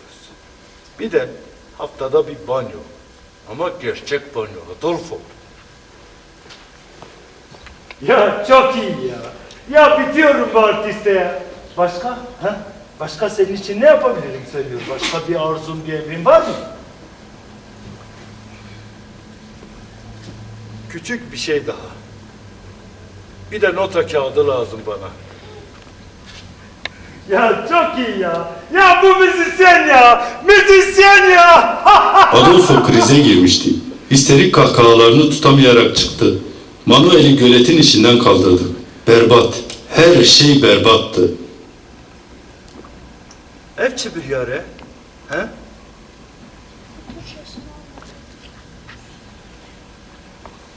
Keseko. Ciye mirine nizam bebimle. Jukha miriye. Jukha mirinek bxiret. Jiyane kusa seretetire. Evalo. Lipe evqas demek hatiye borandın. Evqas rumetek hatine cutin. Mate fikir naxwed. Çi bikî? Tu xwe dizanî. Dema ev çalakî ne girseyî be. Ne dige ji armanca xwe, ne jî serfiraziyekî tîne. Ez ji xwe ji gurçikê xwe nexweş im. Lê ez ne nexweş bûma, dîsa jî ez tevlî rojiya mirinê nedibûm. Ji ber ku li cê ew qas kesê zindiyeyê ez hêviya xwe mirinê ve girê nadim. Roberto, Mishtergo, kesê kul ciyê mirinê nizan be bimre ji xwe miriye. Ma te min fêm nekir. Ma çi rûmetê me maye? Her tiştî girtine bim pêlan. Her roj dicûn. Neyar, jiyan el dijî me. Mîna çekekî bikardîne. Divê em jî mirinê mîna berxwedanekê bikardîne. Na, ez mîna te nafikirim. Na tê gelek girtiyên ku nekevin rojiya mirinê, hêviya xwe bi serfiraziyên rojiyê vegirê bidin. Dema ne serfiraziyek ew qasî xurt be, tê hêviya mirovan, baweriya ku van hene wenda bibe. Min we guhdarî kirin. Hernandez'in bu sözlerine bir anlam veremedim. Günler geçiyordu. Manuel ölüm orucunun 10. günündeydi. Kapı ağır ağır açıldı. Adolfo önde olmak üzere gardiyan sürüsü içeri girdi. Ulan Manuel, ulan bilirsin seni ne kadar sevdiğimi. Ya nereden çıkardın bu ölüm orucunu onu da anlamadım ya. Ha? Belki fikrini değiştirmişti. Ne dersin? Roberto oturduğu yerden kalktı. Gözleri büyümüştü. Kocaman bakıyordu. birden üstündeki elbiseleri çıkarmaya başladı. Dansöz olmaya mı karar verdin lan? He? Beceremiyorsun. Otur yerine Roberto. Roberto'nun yanıtı çok pürüzsüzdü. Sesinde titreme yoktu. Korku denen o illet duygusunun birden cesarete dönüştüğünü görmek o kadar da zor değildi. Ben artık bu elbiseyi giymeyeceğim. İyi. Niye üstüne mi oturmadı ha? Ya ölçüsü uymadıysa? Ben artık bu elbiseyi giymeyeceğim. Sen bilirsin. Giyme. Değil mi lan boklu kuru kafa? Tüm bu yapılanlara karşı susan bir ölü olmaktansa direnerek ölmeyi tercih ediyorum. Ben de ölüm orucuna başlıyorum. Adolfo hep işin gırgırındaydı. O yine oyununu sürdürüyordu. Ulan Manuel, ulan hayranım sana yoldaş. Ulan ne biçi çocuksun ya? Roberto, Manuel'in yanına oturdu. Kahrolası hücre ikiye bölünmüştü artık. Kavat be. Emek serkebe. Tüm bu tartışılanların dışında kalmıştım. Benim aklımda tek bir şey vardı. Kazanılacak olan neydi? Neyi kazanacaktık? Bir tek düşümüz yok muydu? O da bu lanet olası 12 metrekarelik yerden bir an önce defolup gitmek. Koşulları daha da zorlaştırmanın ne anlamı vardı? Ben bunları düşünürken Adolfo birden döndü, Hernandez'e seslendi. Sen. Ben. Sen tuvaletleri temizleyeceksin lan. Zaten kendi bokunuz. Bizim temizleyecek halimiz yok ya. Değil mi Manuel yoldaş? Sonra bana döndü. Sen de koridorları temizleyeceksin lan boklu kuru kafa. Sonra Manuel ve Roberto'ya döndü. Kolay gelsin gençler. Görüşürüz. Önce kendisi, arkasından gardiyan sürüsü çıktı. Evet Sayın Heyet, 12 metrekarelik koğuş artık iyice ikiye bölünmüştü. Biz ikimiz, yani Hernandez ve ben birbirimizle konuşmuyorduk. Manuel ile Roberto için bunlar geçerli değildi. Sohbet ediyorlardı. Tek bir amacım vardı, buradan sağ çıkmalıydım. Tüm bu kahrolası düşünceler bir türlü aklımdan çıkmıyordu. Koğuşta bir canlılık oluşuyordu. Bu canlılık bu tarafta değil, ölümü uyandıran arkadaşlarımızın tarafındaydı. Veli, müzikavi filmi, zaf kanç bu. Rast e, ez gelek dibim baldura ödemem. Bimin piyano enstrümanek pir be asle. Rast e, bu saye. Bir ara bunların konuştuklarına kulak verdim. Lanet olsun. Öyle ki sanki hücrenin içinde de hücredeydim. Olmuyordu, konuşmak istiyordum. Bir ses çıkarmak istiyordum, yapamıyordum. Hernandez'e baktım. Gözlerinden boncuk boncuk yaşlar iniyordu. Gözyaşlarını saklamaya çalışıyordu. Ede bidarım ku, beynam nerahti nadete. Denalu, jukha eji geni buma, kat ben men naime. Bu dizani, dema azaro bum, babim mandoline kejmerstendi bu. Deja, ez dibistana peşin pola çara de bu. Çavaş dibistane dağıtım, çenteke xwe dağıtanim, u qasi ku dizani bum dest bile xistna mandoline dikirim. Deja babime, Malmirato tezgokay hünermendeki geleki mezim gohdari dike rudeneşt, xemra xwe dadigir, u mu gohdari dikir. Her tim uyumu teşvik kir. Gelek rola üster hünermendiya meheyet, zani. Babemi katnayı bilam. Diya mememezin kir. Rebena xwedê. Zaro kantiyek minî xweş çêne bû. Ez dixwazim qalat doladê taxa me de îştere bikim. Aho, qura ev xunexur zikê te tê la û çiqa rîtmîk e maleke. Dema zaro bû. Bermala me ji mirovan dibû teriyek dû dirêç. Ji ber çi? Xêr bû. Ede kuro taxê de yê ku tenê dizanî bû qerawata babı de ezim. Ede îca xema zarokane ez bêxewim, azbûna min ye, ez ê herim dibistanê te hev didî di nav livînan de bi çavekî xewî 10-12 qerawatî batdan. Bi min wan tolajan jî dizanî bûn. Dejber miziriye kovsat kerim. Ertesi gün kapı büyük bir gürültüyle açıldı. Adolfo karavana ile birlikte içeri girdi. Daha hazırlamadınız mı buraları? Gardiyan, diz. Çabuk tabakları diz. Bakın. Bırakın bu ölüm orucu saçmalığını. Ha? Biz de görüş yasağını kaldıralım. Hem yoldaş, bana kalırsa yakında hepiniz toptan çıkarsınız buradan. He? Ne dersiniz? Hoşt! Kim dedi lan? Lan boklu kuru kafa. Bir daha benim evladıma hoş hoş dersen var ya, bir kazaya kurban gidersin, haberin olsun. Ya zaten iyilikten anlarsınız ki bu bezgin adam 5. kata ayağınıza karavana getirmiş, siz de yemeyin. Nankörler. Sayın heyet, günler ilerliyordu. Artık gelen karavanadan yalnızca ikisi için su alıyordum. Şeker ve tuzu yeterince ayırmıştım. Kendim çekilebildiğim kadar köşeme çekiliyordum. Onlardan gizlenerek yemeye çalışıyordum. Çok zordu ama yemeliydim. İdare başlarda bu işi ciddiye almamıştı. Sadece sanatkar ve artistik ya, dayanamaz pes ederler diye düşünüyorlardı. Ama işler umdukları gibi gelişmemişti. Günler ilerliyordu. Roberto'nun durumu gittikçe ağırlaşıyordu. Ertesi gün kapı aralandı. Karavana dağıtılmaya başladı. Adolfo, Manuel'in yanına doğru ilerledi. Lan Manuel, yoldaş, sana bir piliç yaptırdım. Şaka lan şaka. Ya bu artistler de espriden anlamasa kim anlayacak? Sana baktığımda hiçbir şey hissetmiyorum Adolfo. Manuel çok kahramanca davranıyordu. Bir an içeriye eli kalaslı gardiyanlar girecek, kendimi falakaya hazırlamalıyım. Sadece aklımdan bu geçiyordu.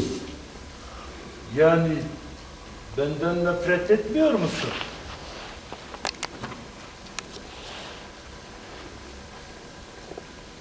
Bilmiyorum. Kolay gelsin gençler. Adolfo'nun elini düdüğüne götürmeden çıkmasını anlayamadım. Roberto ile Manuel konuşuyorlardı.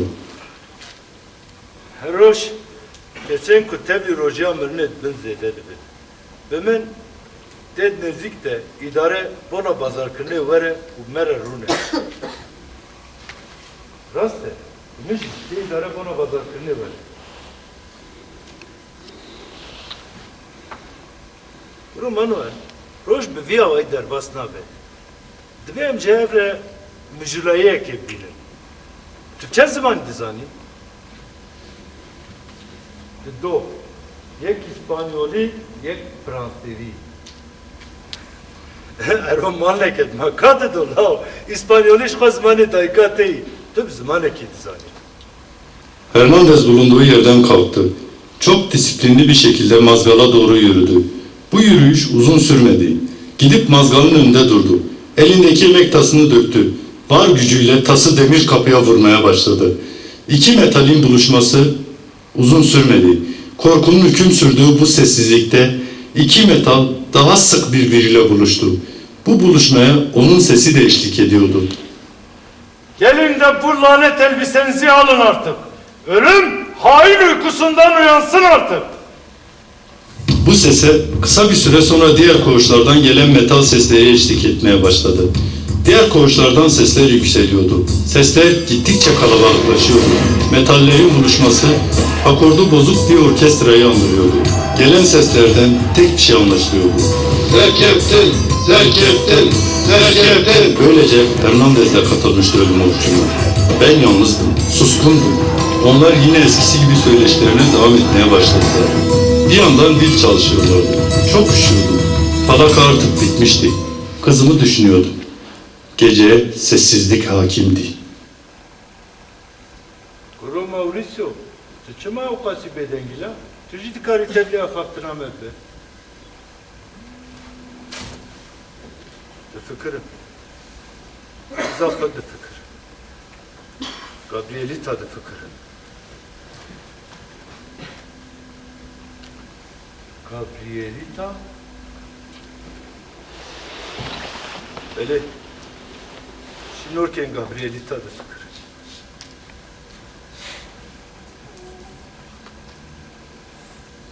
Şinorken Gabrielita.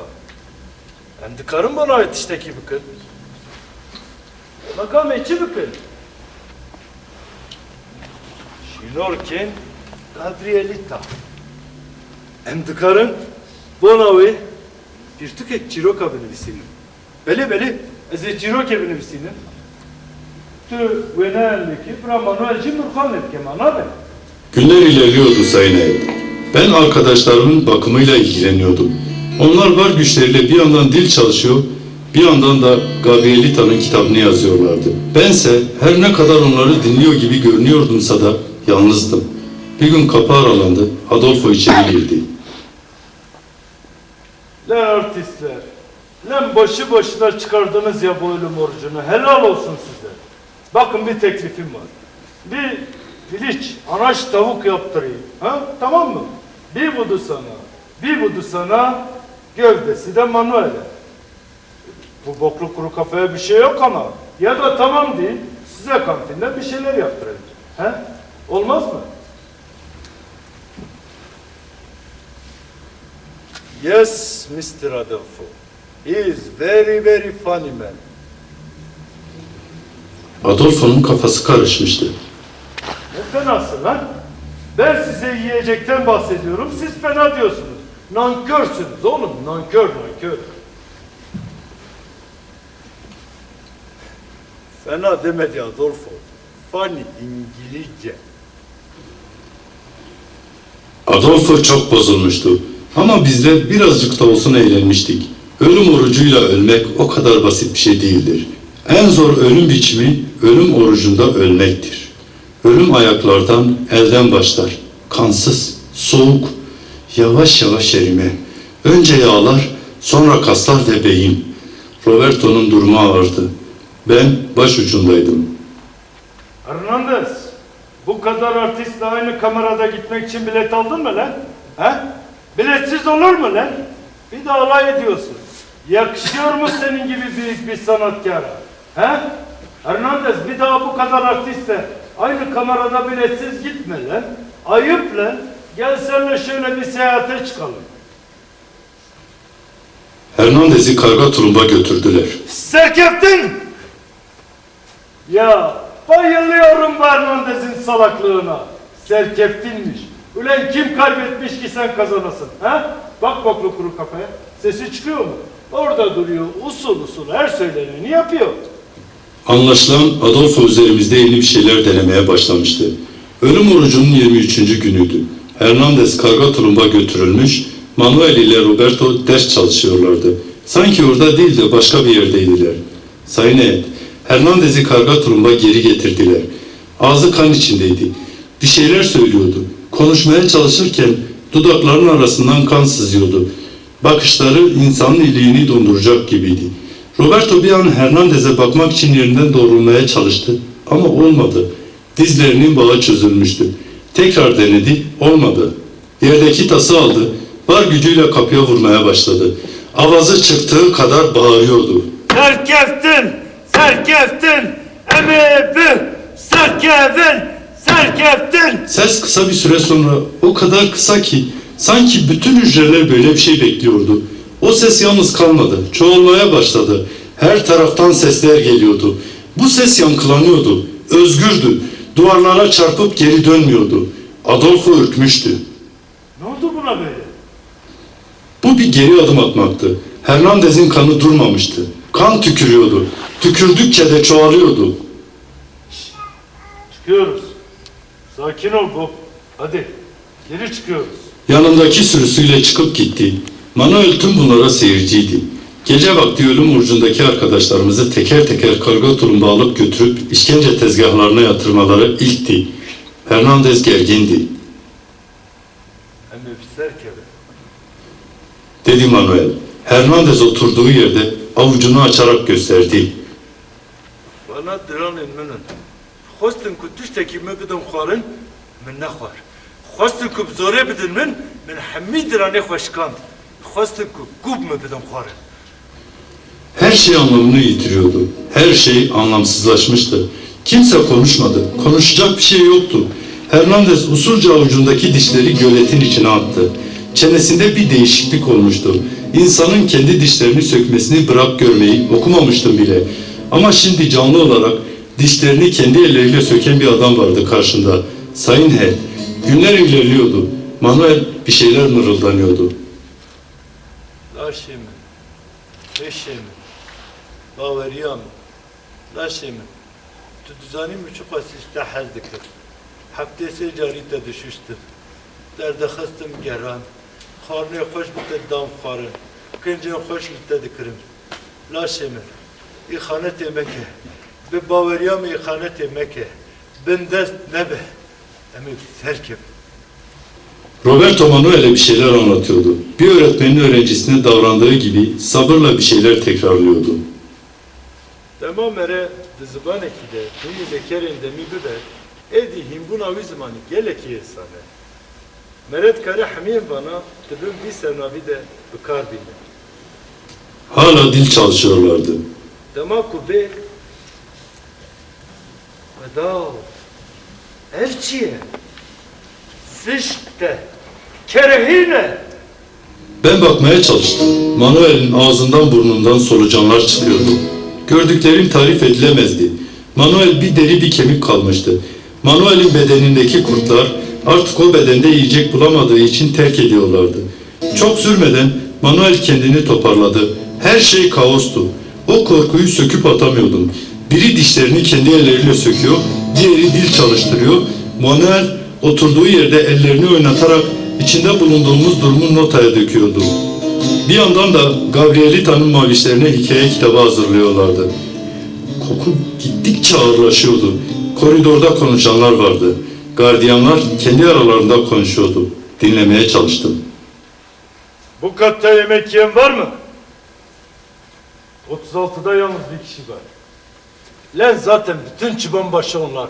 Verecekler elime. 2 günde zapt rapt altına almazsam namerdim. Tüm cezaevinde yemek yiyen 6-7 kişi var.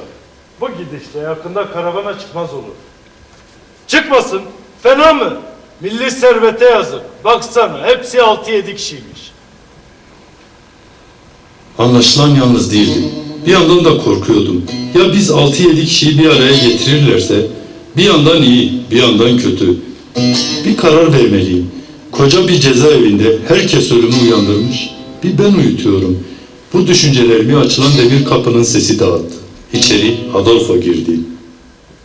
Bu katta yemek yiyen bir tek sen varsın. Şşş, boklu kuru kafa. Sana söylüyorum lan. Bu katta yemek yiyen bir tek sen varsın. Yakında bütün yemek yiyenleri bir hücrede toplayacağım. Söylediklerine Hernandez karşılık verdi. Kazanacağız. O an yılgınlıkla kazanmanın muhasebesini yapıyordum. Hernandez'le göz göze geldik. Ondan bir şeyler bana geçti. Ne olduğunu bilmiyorum Sayın Heyet. Rahatladım. Nefes aldığımı, yaşadığımı hissettim. Bedenim istemese de ellerim elbisemin iliklenen düğmelerine gitti. Çok rahat bir şekilde çözmeye başladım. Hiçbir şey duymuyordum. Artık Adolfo'nun da konuştuklarını duymuyordum. Sanki kırda piknik yapıyordum. Hava çok güzeldi. Soyundum. Çıkarttığım her elbiseyi Adolfo'nun ellerine tutuşturdum. Hernandez hafifçe gülümsedi. Hem serkebe. Beli. Hem serkebe. Ben artık bu elbiseleri giymeyeceğim. Evet. Ben artık bu elbiseleri giymeyeceğim. Artık o 12 metrekarelik alanda tüm lağımlar temizlenmişti, bir bahçeye dönmüştü. Rahattım, sesim değişmişti, bu belirgindi. Adolfo eline tutuşturduğum elbiseleri var gücüyle göletin içine attı. Bir tek laf etmeden arkasını dönerek çıkıp gitti. Manuel'i şimdi daha iyi anlayabiliyorum. Durumu biraz ağırlaşıyordu. Nefes alışında hırıltılar duyuluyor, bana döndü. Hem serkebe. Beli. Hem serkebe. Ne demiyan kadandı.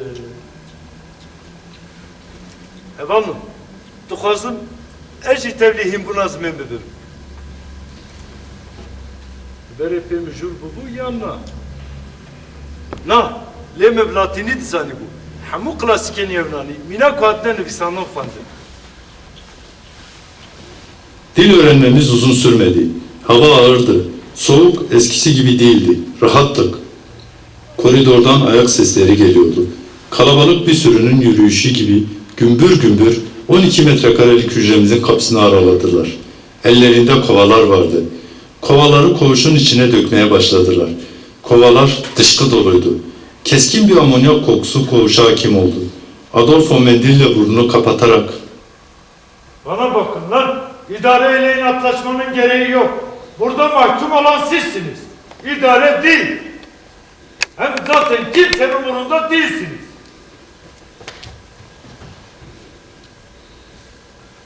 Kimse bizi ilgilendirmiyor. Kendi umurumuzdayız. Bu yetmez mi? Lan sizler okumuş yazmış adamlarsınız. Biz bile bu durumu anladıktan sonra sizler haydi haydi anlarsınız. Vazgeçin. Adolfo hem papaz hem de cellatı iyi oluyordu. Bazen merhamet gösteriyor, bazen de sırtlan oluyordu. Doğal haline dönüyordu. Bizlere baktı. Yavrularıyla gitmeye hazırlanırken içeri gardiyan girdi. Gardiyan ürkmüştü. Telaşı her halinden belliydi. 35. koğuşta bir mahkum kendini asmış. İpi nereden bulmuş lan? Kravatıyla asmış komutanım. Adolfo'nun suratına bir korku oturdu. Roberto söze karıştı. Bu son olmayacak. Hernandez metal tası aldı, duvara vurmaya başladı. Ses yankılandı, hemen karşılık buldu. Manuel başını kaldırmak istedi, olmadı. Başı önüne düştü. Her ne kadar kendini zorladıysa beceremedi. Sonra bir şeyler mırıldanmaya başladı. Seyran mangi nisane kurban çimkime ha adare. Bu bizim ağladığımızdı. Kendisi beslemişti. Çok geçmeden hepimiz mahvoldu. Bir yandan da o metal tas kör duvara habire çarpıp duruyordu. Adolfo sürüsüyle birlikte koğuşu terk etti. Hernandez elindeki metal tası bırakarak bize döndü. Rasti, tamam bömrün del aşeme çıbıkın. Gel o hayır rovancıma heye. Ya em bitena seri konu. Evalo, tüf feda bezariye şikese giren abi. Dedi. Bunu hiç düşünmemiştim. Bu koşullarda ölmek kaçınılmaz olabilirdi. Doğru, bunu göze almıştım. Ama bedenimiz ne olacaktı? Burada olup bitenleri insanlar bilecek miydi? Manuel söze karıştı. Em netenine. Deydare, gaven xo paş ve babeci. Tücari, eviye xo ında nekin. Em hep serkebe. Manuel'in bugün 45. günü. Nefes alıp almadığı belli değil. Biraz korkmuştum. Bir an öldüğünü sandım. Elimin nabzına tuttum. Nabzı ağır ağır atıyordu. Nefes alışında hırıltı vardı. Bir anda alıyor, sonra sanki kesiliyordu. Dile kolay, 45. gün. Aklıma gelen soruyu sormak çok çirkin olacaktı. Tam o sırada aklımdan geçeni hissetmiş olmalı ki kendisi cevapladı. Kani, ger idare da xwaziye me kabul neke. Yani bir rastiye dizanım diye kabul bike. Ve roca erdiner navbe debin. Duxwazim hinek tiştan jiye ku del nav mede zindi biminere bibejim ku bila bike. Ben gözyaşlarımı tutamadım. Manuel bitkindi. Konuşmasını kaldığı yerden sürdürdü. Hunej bilamın rahusa bejin. Bırakın ne çelmisine. Ne spere bilanin ilme. Her cu despevike jiyan cumhur xoşe. Bırak her tümlü xo mukatebi. Bu konuşmalar bir tür vedaydı. 12 metrekarelik alanda ölüm sessizliği aniden hakim olmuştu. Bu sözler beni tedirgin ediyordu. Sanki ölüm artık kaçınılmazdı. Bir çaresizlik vardı. Manuel, o koca çınar erimişti. Yalnızca bir kemik yığını vardı. Şuursuzca gözlerini açıp kapatıyordu. Ben metal tası alıp var gücümle koğuşun kapısına çarpıyordum. Çok geçmeden bütün hücreler karşılık verdi. Koridorda sesler yükselmeye başladı. Adolfo'nun ayak sesleri. Koğuş kapısının önünde durdular. Kapı açıldı. Önde Adolfo, arkasında sürüsü içeriye daldı. Çıkarıyor lan bu gürültüleri. Lan boklu kuru kafa. Lan sen mülayim biriydin lan. Ne oldu sana böyle? Adolfo çok zekiydi. Bu sözlerle beni yaraladığını sanıyordu. Ben var gücümle tası vurmaya devam ettim. Gerisini hatırlamıyorum. Kalaslarla üstüme üşüştüler. Yerdeki sidikle dışkı göletinin içinde yüzüyordum. Gözümü açmak istiyordum, açamıyordum. Kendime gelmeye başladığımda Roberto başucumdaydı. Derbas bu. Dedi. Geçen neydi? Ne oldu? Ne geçti? Bir ara Manuel'e baktım. Artık Manuel'den ses çıkmıyor. Kendi sızılarımı unutmak zorundaydım. Sürünerek Manuel'in yanına yaklaştım. Usulca sokuldum. Son ölüm orucuna katılan bendim. Daha diri olmalıydım. Ölüm sessizliğe hakim olmuştu. 60 gün hüküm süren bu sessizliği bozan bir ses duydum. Bir sinek fızıltısı. Avazım çıktığı kadar bağırdım. Tıkavşedin meşeye! Dedim. Kimseden bir tepki gelmedi. Artık yalnız değildik koğuşta. Biz 4 kişi, bir de sinek vardı. Manuel son bir hamle yaptı. Belki de bana öyle geldi. Her dilden merhaba dedi. Hello. Ciao. Guten Tag. Roj baş. Sabit. Hani bir lisan bir insan ya, o ölüme yalnız gitmek istemedi. Manuel'e, küçükken babası ona mandolin almış. Manuel mandolini çalarmış. Sonraları babası onu gitara yöneltmiş. Bu halk için müzik yapmak istiyorsan Manuel, gitar çal. Hem çal hem söyle. Onlara bu toprağın insanını anlat. Açlığın, sefaletin, savaşın olmayacağını anlat. Müziğinle bunları dile getir. Yoksa neye yarar sanat? 12 metrekarelik koğuşu binlerce metrekareye çeviren koca çınar yerde upuzun yatıyordu. Hareketsizdi. Demir kapı açıldı. İçeri Adolfo girdi sürüsüyle birlikte. Sürüsüne yeni eklenen biri vardı. Hapishanenin doktoru. Hapishane doktoru Manuel'in yanına çöktü. Usulca çantasını açtı, steteskopunu çıkardı. Kemik yığınına dönüşen bedeninin göğüs kafesine tuttu. Dinledi, döndü, bizlere baktı. Tamam. Dedi, her zamanki gibi hiçbir şeye saygısı olmayan Adolfo'nun sürüsü o güzel insanın cansız bedenini sürükleyerek götürdü. Biz bakıyorduk. Manuel'i en son öyle gördüm Sayın Heyet. Günler ilerliyor. Her taraftan biz kazanacağız sesleri yükseliyordu. Sesler birbirleriyle buluşmaya devam ediyordu. Kimse kimseyle konuşmuyordu. Konuşacak bir şeyimiz sanki yoktu. 3 kişi kalmıştık. Duvara sinen ölümün kokusu belirgindi. Roberto korkmaya başladı. De idare, da xwaziyenme kabul bike. Roberto'nun sözlerine kimse karşılık vermedi. Adolfo'nun dediğine göre bütün koğuşlarda direniş vardı. Yalnız değildik. Peki ama dışarıdakiler? Dışarıdakiler ne yapıyor? Kapı aralandı. İçeri Adolfo girdi. Hepimiz bitkindik. Ben yine falakaya çekileceğimizi düşünüyordum. Lan artistler nasılsınız bakayım? Bak, idare istediğinizi kabul etti. Artık tek tip elbise giymeyeceksiniz. Gardiyan! Çabuk ol, revirden sedyeleri falan getirin. Bırakın bu ölüm orucunu. Adolfo korkuyordu. Anlaşılan idare geri adım atmıştı. Bizler suskunduk. Adolfo etrafındakilerine emir yağdırmaya devam ediyordu. Çabuk lan! Bunların hepsini revire kaldıracağız, hadi!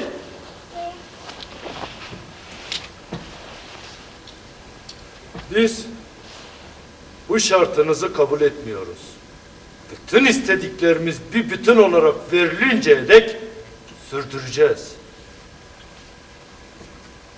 Lan ressam bozuntusu! Lan asabıma mı dokunmak istiyorsun lan? Derdin ne senin he?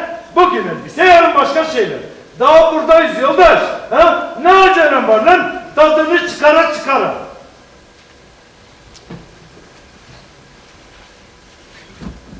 Biz ölümü uyandırdık. Onu uyutacak olan sizlersiniz. Bütün isteklerimiz bir bütün olarak verilmedikçe uyandırılan ölüm uyumayacak. Sesimde bir ağırlık vardı. Konuşamıyordum. Manuel'in söyledikleri oluyordu. İdare geri adım atacak. Anlaşmaya çalışacak. Roberto olduğu yerden doğrulmaya çalışarak Adolfo'ya bakıyordu. Roberto çok kesin konuşuyordu. Sesinde titreme yoktu. Birçok insan buna razı oldu. Roberto kesin konuşuyordu. Biz pazarlık yapmayız. Bütün istediklerimiz bir bütün olarak verilinceye dek sürdüreceğiz. Ben sadece bana söylediğini yerine getirmekle görevliyim.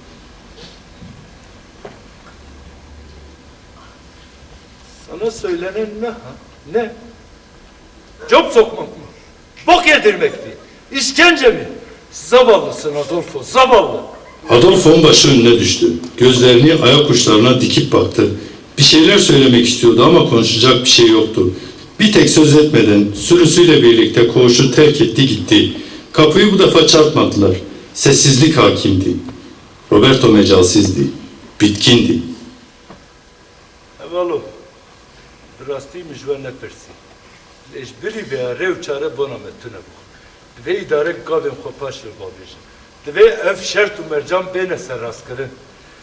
Divê em dev ji xîreta xwe bernedin. Ji ber ku xîreta mirovahiyê bi hêsanî nayê bi destxistin. Em ê bi serkevin, hêviya xwe da nekin. Artık koridorlardan karavana sesleri gelmeye başlamıştı. Sayın heyet, Roberto ölüm orucunun 60. gününü devirmişti. Hernandez şaşkındı. Hep ne olacak sorusu vardı aklımda. Roberto hareketsiz olarak yatıyordu. Ben başucundaydım. Hernandez de bitkin olarak uyuyordu. Roberto bir şeyler mırıldanıyordu.